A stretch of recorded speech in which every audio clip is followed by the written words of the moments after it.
Bueno, en primer lugar, agradecer a la Universidad Nacional de Cuyo, en la persona de su rector y del Consejo Superior, a la licenciada Bernabé, una gran amiga con la que hemos compartido en años mozos alguna militancia de utopías en algún momento. Antes de empezar la exposición, me parece bueno plantear este tipo de jornadas y que este tipo de jornadas ponga en la agenda también del debate público al Poder Judicial. Ya el año pasado, creo que cuando se hicieron las jornadas o el Congreso Nacional de Ciencias Políticas en Mendoza, participé en algunos paneles de oyente, revisando varios de los paneles y revisando la historia de las ciencias políticas, hay muy poco estudio en la agenda pública del Poder Judicial. Básicamente el Poder Judicial hoy está debatido por jueces y abogados, por la dirigencia política cuando tiene alguna necesidad de reclamo ciudadano, pero el primer planteo que quiero hacer es que el Poder Judicial es uno de los poderes de la República y uno de los poderes en la que la ciudadanía debe involucrarse y debe debatir. Si no, mal uno podría reclamar justicia si uno no conoce en la construcción inicial de un Poder Judicial. Así que el primer planteo y el reconocimiento es también alentar a las ciencias sociales, a las económicas y también a las jurídicas que ha hecho su aporte a debatir este poder dentro del sistema democrático y dentro del sistema republicano que es el Poder Judicial. Lo primero, vamos a compartir algunas experiencias, pero también a contextualizarlo dentro de un esquema. No es porque tenga el subsecretario acá y la justicia siempre reclama recursos que haya puesto un billete, sino que me gusta poner esta imagen porque en el 47 fue la moneda de un peso de circulación nacional y como la Argentina siempre fue la Argentina, cada vez que había algo referencial que cambiaba una iconografía generaba debate. Y fue un billete que en su iconografía no se alcanza a distinguir, pero se ve a la justicia sin vendas. Es la primera vez que aparece en la Argentina la justicia sin vendas y hubo un gran debate en ese momento, imagínense, no solo por la iconografía, sino por lo que esto significaba. Y básicamente de esto se trata, de empezar a cambiar los paradigmas de la justicia, porque recordemos cómo nace la justicia. La justicia nace, sistema republicano, para poner límites al rey. Obviamente los jueces decimonónicos repetían la ley y eran la voz de la ley. Algo sucedió en el mundo a partir de la revolución y la cuestión social, que ya no todos eran iguales ante la ley y la justicia empieza a notar, a partir de los planteos sociales y básicamente de las ciencias políticas y de la realidad social, económica y cultural, que la igualdad ante la ley, que era un paradigma de la Revolución Francesa, igualdad, fraternidad, empieza a producirse una crisis porque se empiezan a encontrar grupos vulnerables. Entonces, es muy importante, a partir de qué paradigma de justicia nos paramos, empezar a reconocer desde la mitad del siglo pasado, ahora podemos decir pasado y me parece complejo el siglo XX, pero, y era mi siglo y esta es parte también del mío, pero digo, a partir del siglo pasado, esta nueva cuestión de grupos vulnerables que empiezan a reconocer y que ponen en crisis este primer apotegma del derecho que era la igualdad ante la ley. No, hay grupos en los que el derecho y la justicia tiene que notar esa desigualdad. Parte, por lo menos de mi métier, es así surge el derecho del trabajo, que reconoce, pone en crisis el clásico derecho civil de la igualdad de las partes, donde una de las partes está en desigualdad y hay un principio protectorio que empieza a reconocer una ciudadanía y un grupo vulnerable distinto. Entonces, a partir de ese paradigma, plantear situaciones de gobierno abierto. Entonces ya tenemos una justicia con equidad, empieza a aparecer el valor equidad. Gobierno abierto y los tres principios. Básicamente escuché más temprano, alcancé a ver a los dos senadores que plantean el proyecto de acceso a la información pública y también tomando los mismos conceptos de OSLAC, los tres principios sobre gobierno abierto, colaboración, básicamente es un principio muy importante. No siempre nosotros, generalmente los argentinos que hacemos estudios sociológicos, políticos, todos creemos que nuestro diseño institucional es igual en toda Latinoamérica y no es así. Digamos, la complejidad institucional argentina con el sistema federal que hace que tengamos 3 niveles de gobierno, nacionales, provinciales, municipales o comunas, y 3 poderes, no, a veces yo les puedo decir en muchos debates que hemos tenido en la justicia, no en toda la justicia latinoamericana se entiende el modelo de estructura, 24 cortes provinciales con... Esta complejidad es importante a la hora de la colaboración, porque bueno, la construcción de un gobierno abierto requiere colaboración compleja, un sistema complejo como es la Argentina, institucional entre los 3 poderes del Estado y los 3 niveles. También la participación como un modo, que creo que han sido ejes de todo el debate, pero también incorporar lo de la justicia, como un modo de incorporar dentro de las políticas públicas la inclusión de la ciudadanía en el diseño. Y la transparencia, que ya vamos a ver enseguida, no solo en la apertura de los datos públicos, sino también del proceso. ¿En qué sentido? Básicamente, no solo para el diseño de las políticas públicas, sino para algo fundamental y que hay que empezar a construir, por lo menos en el poder que me toca a mí discutir, que es rendir cuentas y ser transparente. Básicamente, yo digo, hay tres principios fundamentales de la justicia, que es ser independencia, eficiencia y transparencia. Digamos, la independencia no entra en crisis con la colaboración. Muchas veces hay mucha confusión, sobre todo en los poderes judiciales, cuando nos toca, como decimos a veces, los tribunales superiores o supremas cortes provinciales, que la independencia no implica no tener vinculación con el resto de los poderes o tener diálogo institucional. A veces se confunde la vinculación de somos independientes, no hablamos, entonces tenemos muchas veces una discusión de un poder judicial cerrado hacia la vinculación con el resto de los poderes y la sociedad. No, independencia uno la puede mantener, y es más, creo que se acrecienta y se consolida con un gobierno abierto y con participación. Bueno, los otros dos, que es eficiencia, obviamente ampliamente en crisis, de gran reclamo social sobre los tiempos de la justicia, y por último la transparencia, que de eso vamos a hablar básicamente con gobierno abierto.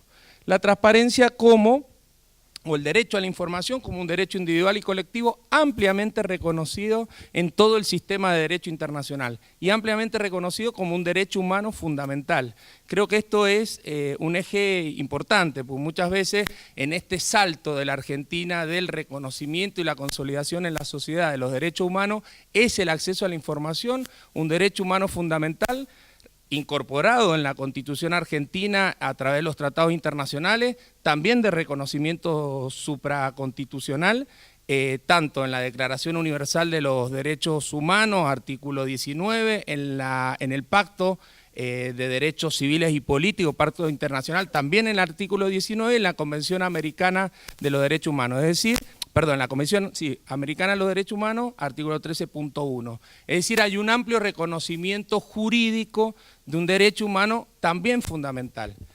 Y hay dos convenciones que me parecen muy interesantes, a las que la Argentina suscribió. Una en el 96, la Convención Interamericana contra la Corrupción, 30 países que construyen una agenda común de seguimiento de políticas de prevención de corrupción y también de ejes de participación ciudadana, y la convención, eso en el 96, y la Convención de Naciones Unidas contra la Corrupción, la Argentina 10 años después también adhiere a esta convención y tiene la verdad que obligaciones muy interesantes, entre ellos como una postilla y para que nos genere reflexión, y cada uno de ustedes va a hacer un ejercicio mental a partir de esta obligación y lo pondrá en el ejemplo que quiera, que es que obliga a los Estados miembros de esta convención a devolver los bienes que han sido objetos de la corrupción que estén en otro país.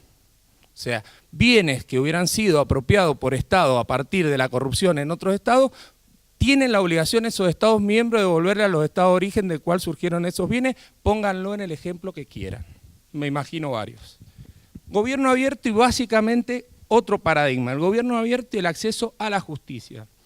Muchas veces la discusión es, y no es terminológica o semántica, acceso a justicia o acceso a la justicia.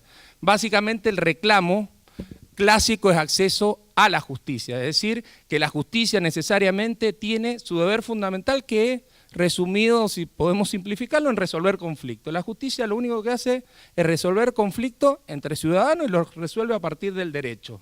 Creo que hay un paradigma superior, y me parece importante, a partir del gobierno abierto y de la colaboración y el involucramiento de los distintos estamentos públicos, digo en los tres niveles, como dije, y en los tres poderes, del acceso a la justicia. El acceso a la justicia es un paradigma, me parece, que supera la posibilidad de esta litigiosidad y de la respuesta inmediata de uno de los poderes del Estado, y me parece que es la construcción necesaria de la confianza de la ciudadanía en las instituciones. ¿Qué significa esto? Para mí, y parte de esto lo vimos en el 2001 a partir de esta crisis institucional profunda de la Argentina y de la anomia y del o por lo menos de la desconfianza de la ciudadanía en las instituciones, que hay temas de conflictos sociales que pueden ser resueltos no necesarios en el ámbito formal de la justicia.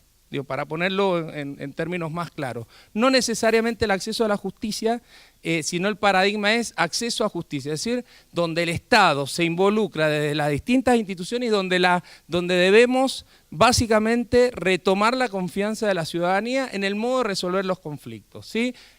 Pónganlo en los elementos que quieran, mediación, asistencia jurídica, ámbitos sociales de resolución de conflictos. Me parece que ese probablemente sea un camino interesante y también lo planteo en este ámbito de discusión de ciencias sociales.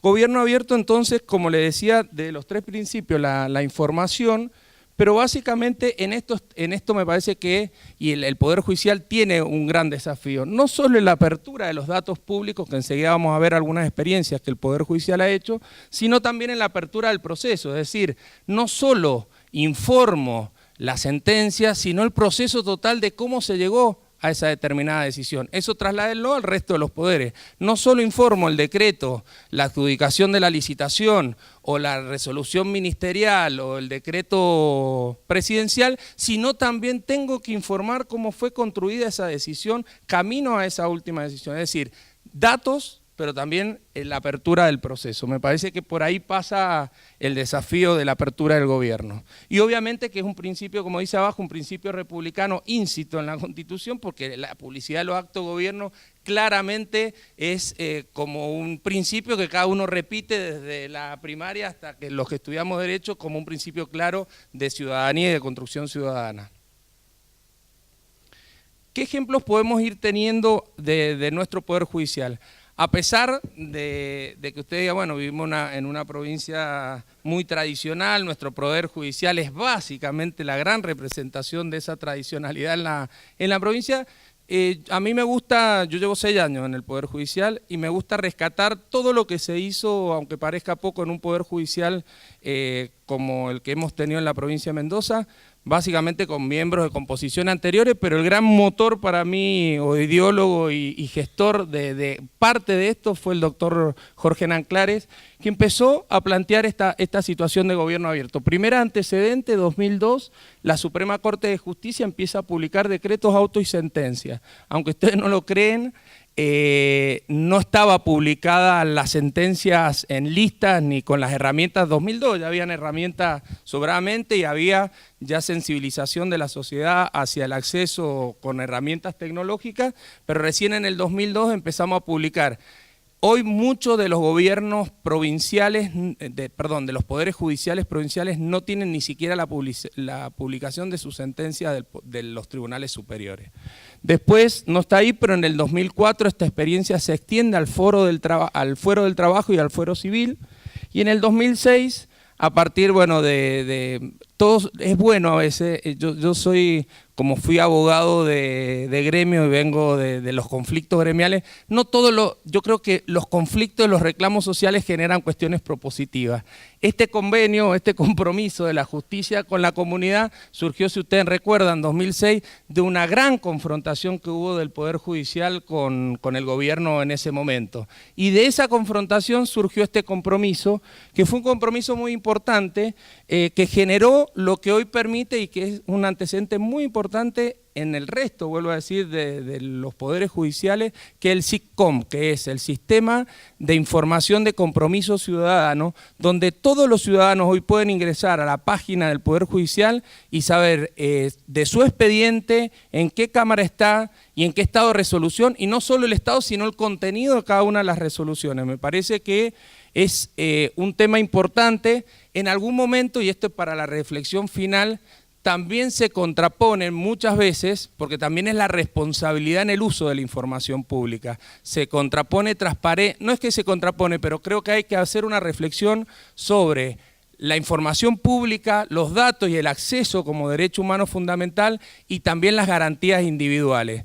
Mucho de esto que se hizo en el 2006 fue mal utilizado porque como todo el mundo podía acceder a la base de datos del Poder Judicial y hoy se puede, y no hemos podido todavía abordar esta problemática, por ejemplo en el Fuero del Trabajo muchas de las empresas de recursos humanos utilizaban la base de datos para hacer un clearing del trabajo, es decir, saber la situación de conflictividad de los ciudadanos. Entonces yo lo dejo como planteo, es muy importante el acceso a la información, pero también hay que darse un debate ético y profundo sobre la utilización y si no se afecta a derechos en el camino, derechos y garantías individuales, ¿sí? En esto todavía nos falta debate, creo que es muy bueno la apertura que hemos hecho, pero también las malas prácticas a veces generan en poblaciones vulnerables. Recordemos que muchos trabajadores cuando van a pedir un nuevo trabajo, hay miles de empresas que ustedes conocen donde tenían la historia, si se quiere, de reclamo de un derecho que corresponde de una efectiva tutela judicial, que también es un derecho humano, donde se ha hecho una especie de clearing. Digo, hay que empezar también en cuestiones de familia, la protección de derechos. Es un debate que nos tenemos que dar, que yo aliento a que se dé socialmente, que no lo demos entre abogados y jueces, sino que se pueda dar, la sociedad y las ciencias puedan aportar en este debate. Y también la publicidad de base de datos en registro de deudores alimentarios, juicios universales y ahora el RUA, que es el registro único de adopción. ¿Qué medidas podemos tomar? Ustedes van a ver abajo que hemos puesto jurisdiccionales típicamente de la justicia sobre medidas de apertura o de gobierno abierto que tengan que ver con el dictado de sentencia. Y pusimos administrativas, pues tienen que ver ya el abordaje, como quise plantear inicialmente, de un poder judicial como un poder del Estado. Básicamente jurisdiccional, se viene la discusión y me parece cada vez más fuerte de la oralidad. Esto ya en parte de las etapas laborales se daba, en parte de las penales también, ahora se está discutiendo en el fuero civil. Básicamente es la inmediatez del juez a la hora de resolver con el ciudadano o con los ciudadanos que se encuentran en conflicto. Me parece que es una experiencia interesante para ese abordaje. Oficinas multipuertas es básicamente poner de vuelta el eje de la justicia en su punto fundamental, que es la ciudadanía. Yo siempre dije, y me parece, y hemos hecho un esfuerzo, y creo que eso va cambiando, pero si hay un poder del Estado que no tiene en su eje central identificado a alguien, es el Poder Judicial con respecto al ciudadano.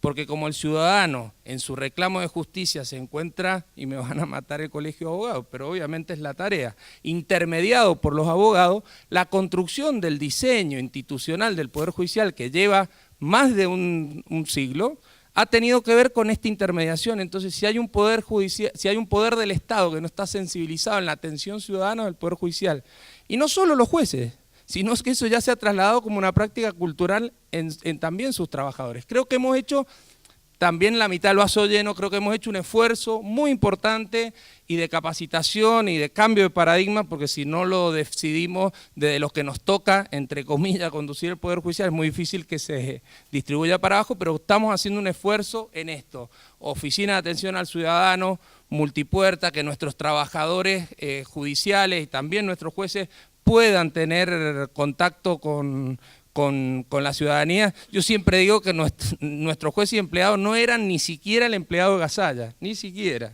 porque por lo menos el empleado de Gasalla tenía identificado al ciudadano. Nosotros decíamos, no venga con su abogado. Me parece que en eso también es una cuestión de gobierno abierto para reflexionar, y créanme que se ha hecho un esfuerzo, yo lo quiero poner más propositivo, si bien sonó como crítica, pero tuvo que ver con cambios que el Poder Judicial ha hecho. Si ustedes entran hoy al Poder Judicial en la parte de mesa de entrada, hay una mesa de entrada orientadora, hay esfuerzos, me parece importante en ese sentido. Voy a ir más rápido, ¿no, Fernanda? ¿Cuánto me queda? Nada, ¿no? 3 segundos y medio.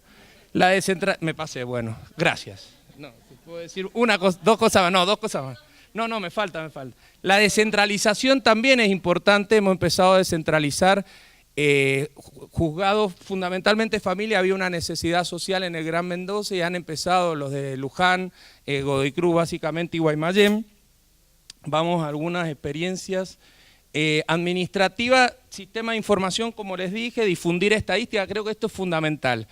Si hay algo, nosotros vamos camino también al expediente electrónico, pero el expediente electrónico no solo como una herramienta de facilitación y eficiencia, sino también de mejora de calidad del Poder Judicial. Porque hoy un expediente escrito uno no sabe a dónde está, o más o menos sabe, uno no sabe los tiempos, o más o menos sabe, y uno no puede seguir o no tiene estadística clara de los tiempos de la justicia a la hora de resolver. Me parece que el tablero, la estadística es fundamental. La publicidad, y una experiencia que la dejo acá, que es el móvil judicial, que fue una experiencia muy importante que viene haciendo el Poder Judicial hace más de 10 años, con empleados del Poder Judicial, con empleados del Ministerio Público y con el Colegio de Abogados, que gratuitamente van a sectores sociales, con esto que decía recién, a orientar y a relevar la necesidad de justicia en algunos temas en zonas barriales. Me parece una experiencia interesante. Y ya esto me hubiera gustado profundizarlo más, lo dejo como un desafío. Me parece que, lo pongo como generación youtuber, me parece que hay un desafío interno como Poder Judicial, porque vamos a tener cambios generacionales en nuestros empleados y en nuestros jueces, y va a haber un debate, sin duda, de la herramienta, y no solo de la herramienta, sino del metalenguaje. Digamos, hay un metalenguaje distinto que están internalizando todas nuestras generaciones y que es probable que no la estemos percibiendo. Yo coincido en la formación clásica, en lo que nos decía Lina, que las herramientas no solucionan necesidades. Pero también reflexiono que las herramientas sí solucionan necesidades. Hoy las herramientas están superando el debate de los estados y de las instituciones.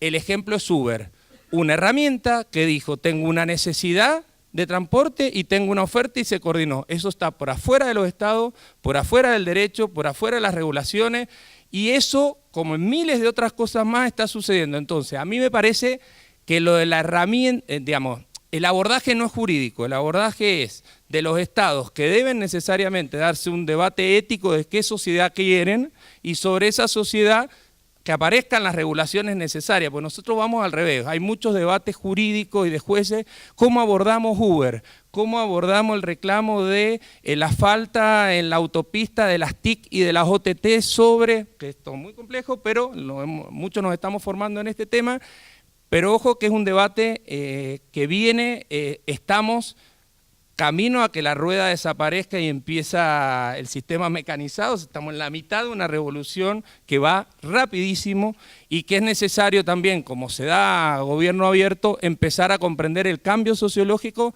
Los estados, los que tenemos responsabilidad pública, tenemos que darnos un debate así, porque si no lo queremos dar de una sociedad distinta y de parámetros y principios que hoy están superados.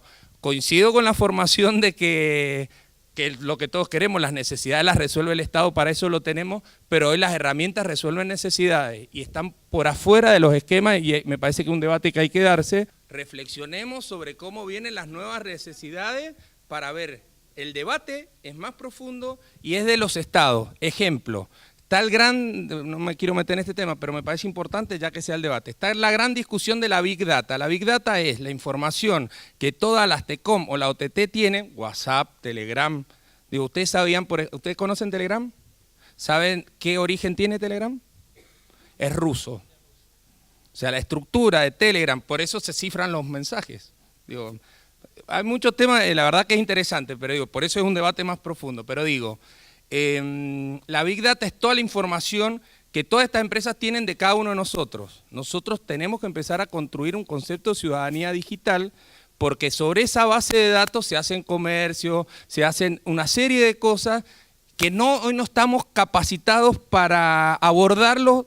A lo mejor sí desde los principios jurídicos del derecho. Creo que siempre el derecho romano a veces nos da alguna pauta, pero a pesar de eso, me parece que hay que darse un debate más grande. Ejemplo, este es un debate que hoy se da en Europa, el Tribunal Europeo y le está emplazando tanto a Facebook como a WhatsApp para que tenga que tenga servidores ubicados en Europa donde tienen que alojar la Big Data o los datos de ciudadanos europeos, porque dicen que no están bajo el control de las normas y de los protocolos europeos que estén en esa base de los ciudadanos allá. Ejemplo. Digo, miles. Digo, pero me parece un tema interesante, porque ya que hay gobierno abierto, ya que estamos discutiendo tecnología, también hay que empezar a discutir las nuevas generaciones que probablemente este debate diga, pero si es mi derecho que yo pueda con mi app entrar y que el Estado, van a venir mis hijos, los que tienen el dedo activo, digamos, que conocen otra cosa que es ampliar la foto así, no verla en un álbum. Digo, en ese esquema también va a haber requerimientos de derecho y de ciudadanía, porque se está construyendo, para mí, yo no quiero ser apocalíptico, pero quiero empezar a entender lo que pasa, una ciudadanía nueva. Y por último, por esto de sociedad-individuo, también lo que les decía, garantías y derecho a la información pública y también las garantías individuales, esta discusión. Y por último, medio esto lo paso, a mí me gusta plantearnos, por eso inicié con la reflexión del Poder Judicial como un sistema de la democracia. Hay una frase muy interesante que está en la Corte Local de Nueva York que se le atribuye a Washington, que dice que una buena administración de justicia es un pilar fundamental para un buen gobierno. Es decir, me parece importante reflexionar el Poder Judicial, su aporte a la democracia y su aporte para la mejora de la sociedad. Muchas gracias.